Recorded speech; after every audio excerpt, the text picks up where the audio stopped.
Bonjour et bienvenue dans ce nouvel épisode du Wiki Alliance, et cette vidéo complète le lore de la station Erebos. A la base, je voulais faire cette série en 2 vidéos, mais je me rends compte que certains éléments doivent être traités avant de continuer. Du moins, je voulais séparer la vidéo sur la proto-ruche, mais au final, autant la mettre directement dans le même groupe. Et puis, j'ai vu que la première vidéo vous avait beaucoup plu, donc autant explorer les éléments présents dans cette partie du lore. C'est parti. Pour reprendre rapidement les événements précédents, nous avons vu que les Full Fremen sont une création des ingénieurs, apparemment ratée, avant celle des xénomorphes, qui ont ensuite créé la proto-ruche, qui est un organisme servant à perfectionner toute autre création et forme de vie, du point de vue des Full Fremen bien évidemment. Je m'excuse pour les illustrations au montage, la seule image que nous avons concernant cette entité est celle-ci. Nous n'avons pour le moment aucune autre réelle illustration. Une guerre s'en est suivie entre les ingénieurs et Full Fremen, dont je vous renvoie vers la vidéo précédente pour plus de détails. Mais en gros, les deux races se sont battues jusqu'à extinction, obligeant les ingénieurs à se cacher et fuir vers des espaces lointains, et de l'autre côté, contraignant les Full Fremen à se mettre en hibernation dans des mondes qu'ils ont conquis. Dans les années 2100, les colonies lointaines, du côté du système Draconis 26, où se situent les événements d'Erebos, découvrent plusieurs proto-ruches contenant des Full Fremen hibernants. Ceux-ci sont réveillés et réussissent à convertir plusieurs colonies. Mais une a pu échapper à ce funèbre destin, si on peut dire ça comme ça, en étant vaporisée à temps. Et donc, comment fonctionne la proto-ruche ? Il s'agit d'un genre de construction vivante, extrêmement complexe, capable d'absorber et de convertir tout type de matière, même celle non organique et traitée industriellement. Dans l'idée, son extension est similaire à la résine de xénomorphe, comme le blob, mais celle-ci avale tout sur son passage pour y prendre contrôle et se nourrir. La proto-ruche possède son propre écosystème avec un pouvoir de mutation et de transformation presque infini sur tout ce qu'elle touche. C'est une structure biologique massive, créée à partir du pathogène noir. Elle peut transformer les formes de vie en créatures proto-xénomorphiques. Pour cela, elle a tout de même besoin d'hôtes.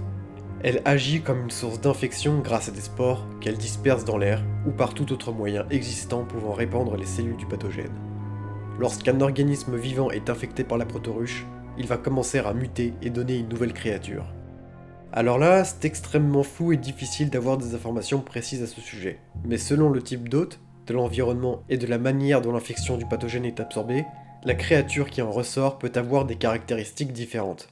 Sur la station Erebos, ce sont des diacres qui ont muté à partir des hôtes disponibles. Il peut tout à fait y avoir aussi des xénomorphes, mais avec quelques variations pas vraiment expliquées. Je précise quand même qu'avec une infection prolongée dans le temps, il peut tout à fait y aboutir des xénomorphes classiques, comme lors de la guerre ingénieur Full Fremen à des échelles planétaires. Ce qu'il faut retenir, c'est que chacune des mutations faites par la proto-ruche dépend d'énormément de facteurs, mais elle peut tout à fait aboutir à la création d'un xénomorphe et d'un diacre comme sur Erebos. La proto-ruche ne fonctionne pas comme une ruche de xénomorphes, mais agit comme un vecteur d'infection parasitaire qui peut aussi donner des facehuggers. Par là, je parle de plusieurs types de facehuggers différents, dans le genre trilobite de Prometheus.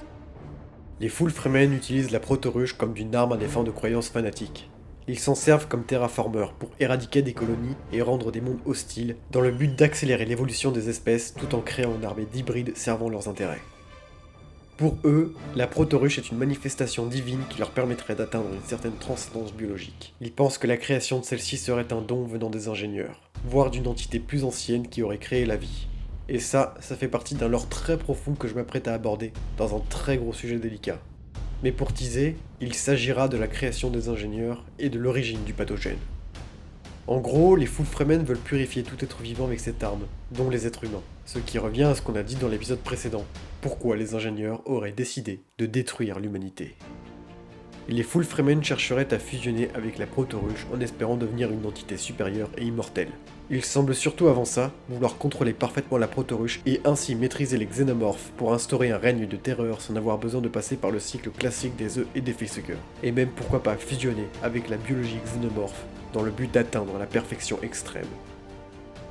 Et pourtant, avec tout ça, eux-mêmes n'ont pas une connaissance complètement aboutie sur cette proto-ruche, et peuvent à tout moment créer une abomination du pathogène tellement effroyable à cause de leurs croyances sectaires, qu'ils pourraient commettre une erreur que personne ne pourrait aujourd'hui imaginer. Et depuis leur réveil dans les années 2100, ils ont toujours pour but de continuer leur quête à la perfection. Et on rejoint le tout en 2111 à bord de la capsule du Cheiron, entraînée par la création du trou noir d'Albacen, où les malheureux ont fini par muter en Full Fremen, et que la navette se transforme en proto-ruche. Celle-ci est donc rattrapée par la station Erebos en 2185 et infecte et transforme toute la station, créant ainsi une nouvelle armée de diacres et un potentiel nouveau règne des Full Fremen.